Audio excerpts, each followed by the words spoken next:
Você já imaginou ser jurado de morte, não por um homem comum, mas por algo que nem deveria existir? Eu sobrevivi, 2 vezes, a uma criatura que andava entre nós como gente, mas caçava como fera. E até hoje, eu não sei se fui corajoso ou apenas tolo demais para morrer quando devia. Essa história aconteceu aqui mesmo, no interior de São Paulo, e quem viveu jura que não foi imaginação. Eu sou a prova viva disso. Meu nome é Vicente Borges. Tenho hoje 82 anos e moro em Joanópolis, São Paulo. Sou nascido e criado nessa terra e posso garantir que já vi coisa que não desejo nem ao pior inimigo. Na minha juventude, quando tudo por aqui era mato e esperança de vida nova, eu aceitei o primeiro trabalho que apareceu: cuidar do gado e das cabras de um homem chamado Seu Antônio. Ele tinha umas 40 cabeças soltas pelo campo e eu levava o rebanho para onde tinha pasto bom e água. Era serviço de sol e poeira, mas eu era jovem, forte e precisava mostrar valor. Minha família tinha acabado de chegar e eu queria ajudar, então nunca reclamei. Pelo contrário, fazia questão de ser o melhor no que me davam para fazer. Talvez até demais. Joanópolis era diferente naquele tempo. Pouca gente, muita mata fechada e histórias. A gente crescia ouvindo sobre coisas que rondavam à noite, mas eu nunca tinha acreditado. Era moço, cabeça quente. Não imaginava que meu nome ainda seria soprado com medo por quem vive isolado por essas bandas. Tudo começou num dia comum, de sol quente, quando eu estava sentado numa pedra debaixo de uma árvore, observando o gado pastar. Foi ali que meu sossego acabou, e o que parecia só trabalho virou um pesadelo que me persegue até hoje. Eu estava ali, quieto, cuidando dos animais como fazia todo dia, quando notei um homem, parado bem longe, perto da linha das árvores. Não era conhecido. Em cidade pequena, todo estranho chama atenção, e aquele ali parecia me olhar faz tempo. Mesmo de longe, senti o peso do olhar dele. Ele começou a caminhar na minha direção, devagar, sem pressa. Aquele tipo de passo que não vem para pedir informação, vem decidido, vem com intenção. Ninguém andava por aquelas bandas sem motivo. Eu larguei meu facão atrás de mim, apoiado na pedra, e fiquei firme. Se tem uma coisa que aprendi cedo, é que quem demonstra medo apanha da vida e dos outros. Quando chegou a uns 7 metros de mim, eu disse: "Para aí mesmo. Não sei quem você e nunca te vi por aqui. Vamos manter distância."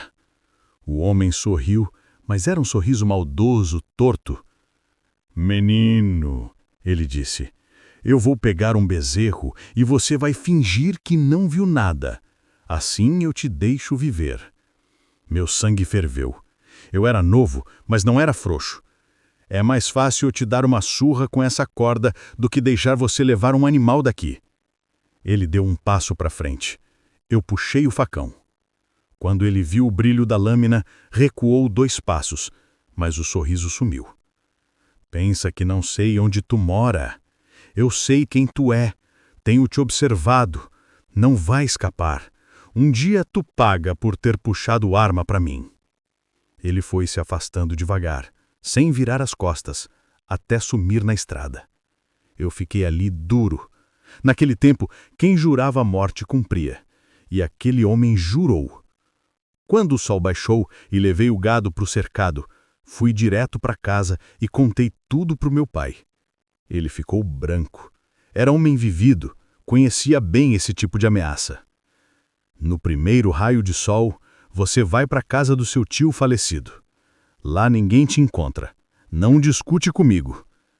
Na manhã seguinte, meu pai me levou até a casa do meu tio. Uma construção velha, de alvenaria já gasta, com telhas trincadas e um alpendre que rangia com o vento. Meu tio nunca casou. Quando morreu, deixou o terreno e a casa. Não era confortável, não tinha luxo nenhum, mas era abrigo. Meu pai foi direto e firme. "Fica lá até isso passar." Eu obedeci. A casa ficava isolada, com um pedaço grande de terreno atrás, e depois vinha só mato. Dias inteiros eram de solidão. Eu acordava antes do sol, trazia água, limpava, consertava o cercado, ajeitava o fogão de lenha. Trabalhava até tarde para não pensar demais. À tarde eu voltava para o pasto. Cuidava dos animais quando apareciam. Minha família vinha semanalmente com comida e uma visita rápida. Minha mãe chorava de preocupação, meu pai andava tenso, mas ninguém podia ficar o tempo todo ali. Para me ocupar, eu comecei a plantar um pouco. Couve, milho, algumas coisas que vendia nas feiras do vilarejo. Era trabalho honesto e me dava um mínimo de orgulho e algum dinheiro. Foi nessa rotina que percebi pela primeira vez que havia olhos na mata. Eu estava num alpendre catando erva, quando notei, entre os arbustos, alguém me observando. Não deu tempo de ver o rosto quando o encarei, a sombra correu e sumiu. Fiquei inquieto. Isolamento e silêncio fazem a imaginação crescer. Mas não é só imaginação quando o solo range debaixo da respiração da noite. Nessa casa, a sensação era de que algo ou alguém estava à espreita. Eu tinha me mudado esperando fugir de um juramento, não imaginava que estava trocando um perigo humano por outro que cheirava a noite e pelagem. Naquela noite, depois de ver aquela sombra correndo, eu sentia um peso no peito que nunca tinha sentido antes. Era como se alguém tivesse encostado uma mão fria na minha nuca. Não era medo comum, era aviso. Dormi pouco. A rede balançava devagar e eu ficava encarando o telhado, ouvindo cada estalo como se fosse um passo. Lá pela madrugada, um barulho seco cortou o silêncio. Parecia madeira sendo torcida. Me levantei devagar, peguei a carabina velha que meu pai tinha deixado comigo, um tiro só, e rezar para acertar. Caminhei até a janela com o coração batendo tão forte que eu podia ouvir dentro das orelhas. Puxei a cortina bem de leve. Foi então que eu vi. Algo se movia perto do cercado. Uma sombra grande, baixa, puxando o arame com uma força que não era de gente. A estaca tremia, quase saindo da terra. A cada puxão, o cercado gemia como se estivesse vivo. Quando o vento afastou as nuvens e a lua bateu no bicho, eu gelei. Não era homem, não era cachorro, era outra coisa. Orelhas grandes, pelo escuro, corpo largo. Eu sempre ouvi histórias de lobisomem nessas bandas, mas nunca dei crédito. Até aquela noite. O arame estourou e o bicho soltou um grito que não era de animal comum. Aquilo ali tinha ódio, ódio de carne e olho. Minha mão tremia, mas eu sabia que se hesitasse estaria morto. Eu pulei a janela para fora, mirei e atirei. O disparo ecoou no mato e o bicho rolou urrando, levantando poeira e lama como se fosse um touro ferido. Voltei correndo para dentro, peguei o facão. Se aquela coisa entrasse, eu ia junto, ou ia levá-la comigo. A criatura rolou no chão. Depois, sumiu entre as árvores. Mas não foi embora sem me deixar um recado. Não era um bicho fugindo. Era algo voltando com promessa de retorno. Naquela noite eu percebi. O homem que me jurou morte podia ter forma de gente, mas o que veio me buscar era fera. Quando contei aquilo a meu pai, ele não fingiu surpresa. Olhou com a mesma cara que fazia quando alguém chegava com notícia ruim da cidade. "Vá embora", ele repetiu firme. "Não quero saber se você acha que matou ou não. Quem jurou, às vezes volta em outra forma." Era o rosto de quem viu muita coisa na vida e prefere prevenir do que remediar. Eu, teimoso como sempre, resisti. Falei que a criatura não voltaria, que um tiro tinha bastado. Mas reação não é só coragem, é cálculo também. Encarei a velha carabina, o facão, e passei a trocar o dia pela noite. Dormia pouco, vigiava muito. A casa do meu tio deixou de ser abrigo, virou trincheira. Arrumei o cercado com reforço improvisado, coloquei pedras nas estacas, deixei fogo aceso no fogão só por precaução. Ainda assim, eu precisava viver. Comecei a vender na feira couve, algumas verduras, ovos quando as galinhas davam. Aos poucos, a rotina trouxe um pouco de normalidade. Meus vizinhos notaram que eu andava mais calado, mas quando me encontravam na feira, eu sorria e dizia que estava tudo bem. Melhor do que confessar que passava as noites ouvindo um gemido que parecia humano. Apesar da aparência de normal, a mente não deixava. Às vezes, ao entardecer, eu parava e olhava para o mato como se esperasse ver olhos brilhando entre as folhas. A sensação de ter sido observado não era só medo, era aviso. E enquanto eu tentava reconstruir a vida com trabalho e suor, o ponto final daquela história ainda parecia distante. Foi assim que passei os meses seguintes, sobrevivendo no dia, vigiando à noite, acreditando que talvez a fera tivesse mesmo sido atingida. Mas medo e teimosia nem sempre andam lado a lado com razão, e a natureza tem uma paciência ruim. Com o passar dos meses, a tranquilidade voltou a parecer possível. As plantas cresceram, o terreno ficou bonito, a casa, antes abandonada, começou a ter mais cara de lar. Eu já quase não me lembrava do grito daquela coisa rolando na terra naquela noite. Foi aí que o destino resolveu cutucar de novo. Numa tarde cinza, voltando do vilarejo com farinha e querosene, vi um homem sentado à beira da estrada. De cabeça baixa, parado, sem mexer um músculo. Então ele levantou devagar. Mas não olhou para mim. Não vi o rosto. Mas o jeito de estar ali, parado, daquele jeito, me gelou o estômago. Passei reto, sem desviar os olhos. Ele não reagiu. Parecia bêbado, mas eu conhecia o silêncio de coisa que espera. Quando cheguei em casa, a velha sensação voltou, forte como da outra vez, como se o ar tivesse ficado mais pesado, como se a mata prendesse a respiração comigo. O mundo todo parecia esperando cair a noite. Peguei a carabina do meu pai e dei a volta na propriedade. Mostrei para a mata que eu estava armado, que eu sabia do risco, que não ia ser surpresa dessa vez. Ao cortar lenha mais tarde, vi um vulto correndo entre as árvores. Não era homem correndo por sobrevivência, era bicho fugindo por malícia. Foi quando entendi. Não era imaginação. Nunca foi. Montei meu posto naquela noite.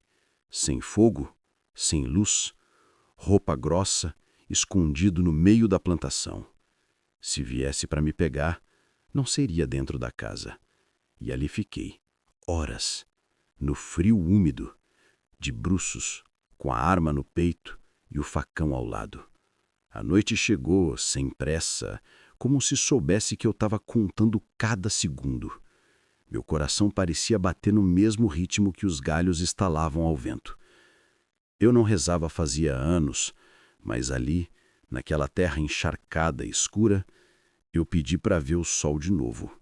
Quando a noite fechou de verdade, o silêncio ficou tão denso que parecia que o mato segurava o ar. Nem sapo, nem grilo, nem vento. Só o meu coração, ritmado como relógio de condenação. Foi então que ouvi, primeiro longe, depois mais perto, galhos estalando, troncos sendo empurrados, um peso se arrastando pela mata. Não era passo de homem, nem de animal comum. Era coisa grande, impaciente e decidida.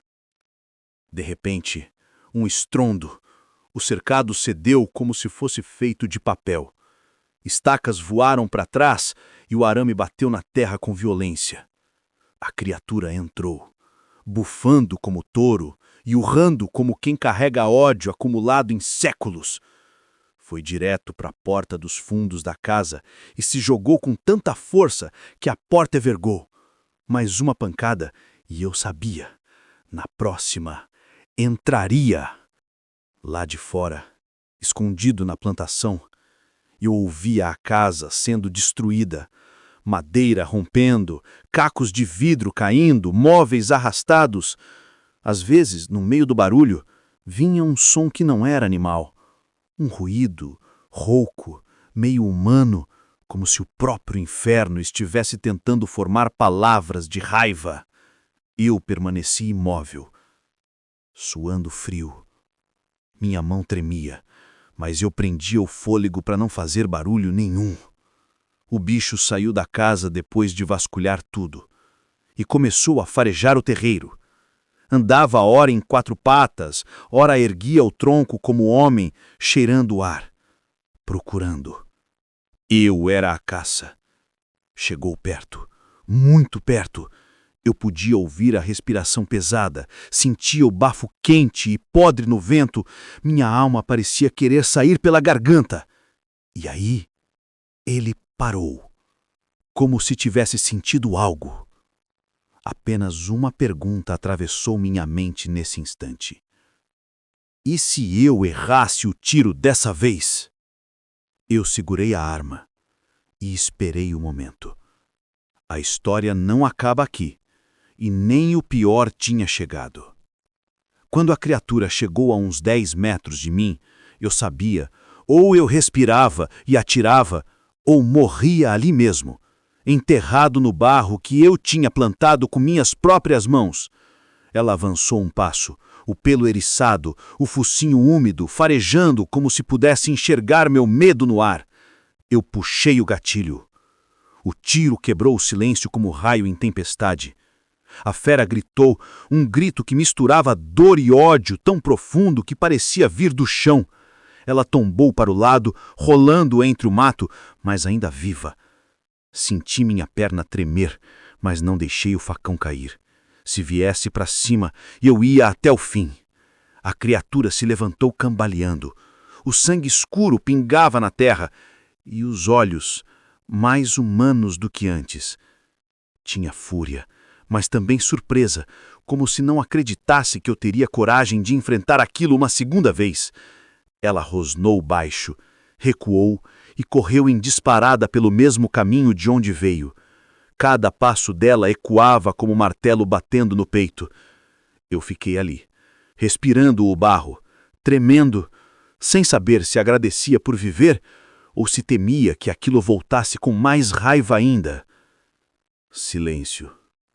Só eu, a arma vazia e o facão enterrado meio trêmulo na terra. Eu existia e ela também. E nós dois sabíamos que aquela noite tinha sido julgamento. Respirei fundo, segurei o facão firme e me arrastei de volta para casa, pisando no rastro de sangue que cruzava o terreiro. Quando eu vi o estrago, porta arrebentada, mesa quebrada, chão marcado de garras, eu entendi que aquilo não era bicho. Era alguém. Alguém que não esquece. Se você chegou até aqui, aproveita para curtir o vídeo e se inscrever no canal. Isso dá força para continuarmos trazendo histórias reais e assustadoras como essa. Ainda tremendo, me sentei na beira da cama destruída. Eu estava vivo, mas eu sabia que aquilo ainda não era o fim. Assim que o sol apontou no horizonte, eu juntei o que tinha e parti. Não era fuga, era sobrevivência. Aquele lugar que eu tinha tentado transformar em começo de vida tinha virado campo de guerra. E eu sabia que quem insiste numa guerra sozinho acaba enterrado sem o nome. Cheguei na casa dos meus pais ainda sujo de barro e fumaça. Meu pai só precisou olhar meu rosto e o estado da minha roupa para entender. Ele não perguntou se eu tinha visto o homem ou o bicho, só disse com a voz baixa: "Fez bem em voltar." Minha mãe chorou sem saber por quê, e meus irmãos, quando souberam, me olharam diferente, como se eu tivesse atravessado uma fronteira que eles nem sabiam que existia. Ninguém naquela época duvidava de histórias assim. Em terra onde o mato ainda manda mais do que o homem, a gente aprende a respeitar aquilo que não conhece. Nos dias que seguiram, eu não dormia direito. Qualquer estalo de telha me fazia levantar, mão nervosa procurando o facão que agora repousava ao lado da cama. E toda vez que eu fechava o olho, eu via dois rostos misturados. O homem sorrindo no pasto e a fera urrando de dor. Será que eram o mesmo? Ou será que aquele mal sabia usar mais de um corpo? Passei meses sem colocar os pés naquela propriedade de novo. As plantas que eu tinha cuidado devem ter morrido ali sem ver colheita. De certa forma, eu também tinha deixado uma parte de mim enterrada naquele chão. O tempo passou devagar, e por mais que a vida tenha voltado ao ritmo, dentro de mim a história continuava latejando. Eu só queria entender uma coisa. Se aquilo era vingança, por que eu ainda estava vivo? A resposta só veio muitos anos depois, e não foi um alívio. Os anos foram passando. A vida seguiu seu curso. Trabalho, família, noites mais calmas, pelo menos na aparência. Mas dentro de mim, uma pergunta nunca se apagou. Quem ou o que realmente me jurou morte naquele dia no pasto? Nunca mais vi aquele homem. Não na estrada, não no vilarejo, não em canto nenhum. E isso, por si só, já dizia muito. Gente que ameaça costuma voltar para terminar o serviço. Aquele não voltou como homem. Voltou como fera. Só não contava que eu tivesse coragem ou teimosia suficiente para enfrentá-lo 2 vezes. Ao longo dos anos, ouvi histórias aqui em Joanópolis. Histórias de um homem que sumiu certo tempo depois de jurar alguém. Histórias de um bicho que aparecia na mata, visto por caçadores e agricultores, antes de desaparecer de vez. Nenhuma história tinha nome, mas todas tinham o mesmo cheiro de verdade que a minha. Hoje, com meus 82 anos, posso afirmar sem tremor na voz. A criatura que me atacou não era só bicho, nem só homem. Era os dois. E eu sobrevivi porque acertei. E porque talvez ele entendeu que morreria se voltasse. Fiquei vivo porque, de certa forma, lutei até ele desistir. Nunca mais senti aquela presença, nem vi olhos me seguindo no breu. E isso, às vezes, é o que mais me assusta. Porque fera viva a gente enfrenta, mas fera que desiste é porque encontrou outra coisa para perseguir. Se você está escutando essa história agora, leve um conselho de alguém que já viu o impossível. Quando alguém te jurar de morte, escute. E se um dia enxergar 2 olhos brilhando no meio da mata, não pense que é só bicho. Eu estou aqui, vivo, mas não por sorte, por preparo e oração. E que Deus queira que essa história fique só comigo, porque se ela sair de novo, pode não ter outro final. Se essa história arrepiou você, deixe seu like agora e se inscreva no canal. Isso ajuda demais a continuar trazendo relatos reais e assustadores como esse. E lembre-se, nem tudo que anda na noite tem alma de bicho.